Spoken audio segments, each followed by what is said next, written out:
curious, you seem to be a fan of Hacksaw Jim Duggan. I admit as a disclaimer, I never saw his work for Watts, but from what I've seen and read, he's on my permanent ineligible list over him and the Iron Sheik exposing the business worse than the Clique by riding together and then being dumb enough to use drugs and get busted for it, aside from the normal dangers DWI poses to innocent people. And to boot, earned a rep as a hard no-seller during his long WCW run as a mid-carder with very little purpose. Namely, his treatment of young talent, derailing the careers of Steve Austin. Wait, what? For a time, he wrote in parentheses, for a time, derailing the careers of Steve Austin for a time, and Alex Wright for good, by refusing to sell on pay-per-view matches to cling to his WWF glory. What say you? What would you say in Mr. Duggan's defense if you do defend him? Because this is one guy you seem to like who, I'm sorry, Jim, I just don't get. Thank you, fuck you, bye, Glenn Starkey. Okay, Glenn. Well, first off, and by the way, can you shed light on him burying Steve Austin and Alex Wright for me, first of all? I know he was booked to go over Steve Austin. I mean, he wasn't the booker. I mean, I don't know. Well, yes, yeah. That's what I'm saying. I don't know. And I mean, I heard that, not Steve Wright, by the way, but Alex Wright, right? Steve Wright was his father. Yes, Steve Wright was his father. Great, really good matches in New Japan in 80. Well, but I've heard that Alex Wright at that point was a cocky young fella, and I can see Hacksaw taking umbrage at a cocky young fella and maybe jerking him around a little bit because he could have. But I don't think there was any problem with him and Austin's match. I think they were putting Hacksaw over because they were burying Austin. So it wasn't his fault. At any rate, where the caller buried himself is, well, I've never seen his Mid-South stuff. That's what I was a fan of. And I'm a fan of Jim as a person. That's what hopefully will try to explain.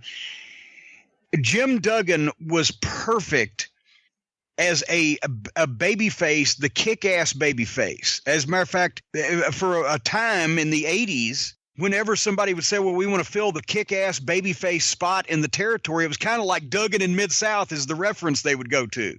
Sort of like the Rock and Roll Express became the Teeny Bopper team reference.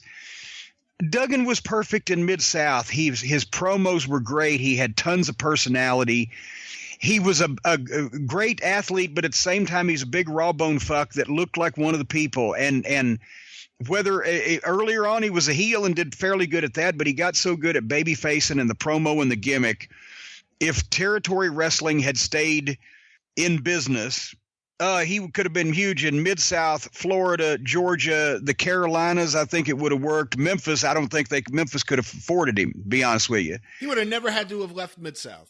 Well, I mean, he wouldn't have had to leave Mid-South, but he would have got over and he'd got over in Dallas too.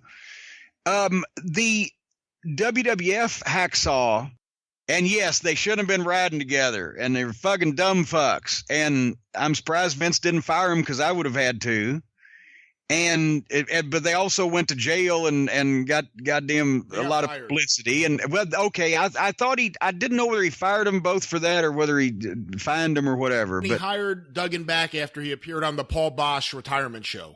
Well, there you go. And because Hacksaw was a hard guy to stay mad at, because Jim, it was a great guy also, and he was never. That's the only time he was ever any trouble that I know of. You could always count on him being there. He lasted longer in Mid-South.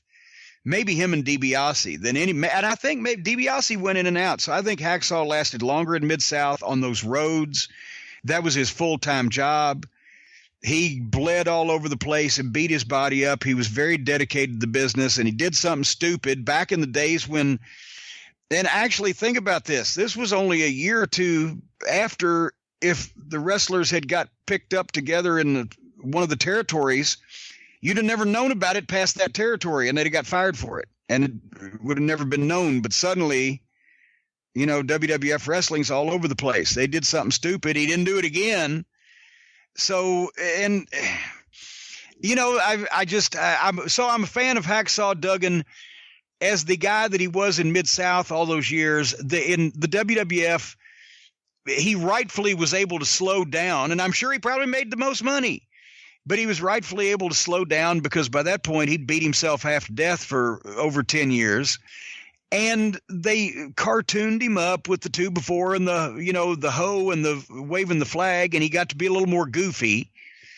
He was always goofy, but he was crazy too. He was like the, Moose version of fucking Bruiser Brody. But that's what they wanted at the time, and I don't blame him for getting longevity out of that. When he does appearances, he sells autographed fucking boards, the 2x4 thing, right, from Home Depot. So I can't knock him. I'm sorry, he's not your cup of tea. What was this fella's name? I already closed the email, Jim. Well, good. Well, then never mind. And close the file on. No, but I'm sorry I can't knock Hacksaw. And I will agree that if you didn't see Mid-South Wrestling Hacksaw Jim Duggan, then you didn't see the best Hacksaw Jim Duggan. But then the question is that I have in return is, why is he asking me when he hadn't even bothered to research Mid-South Wrestling Hacksaw Jim Duggan?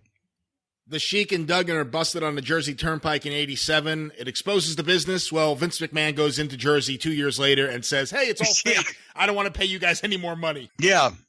So there you go.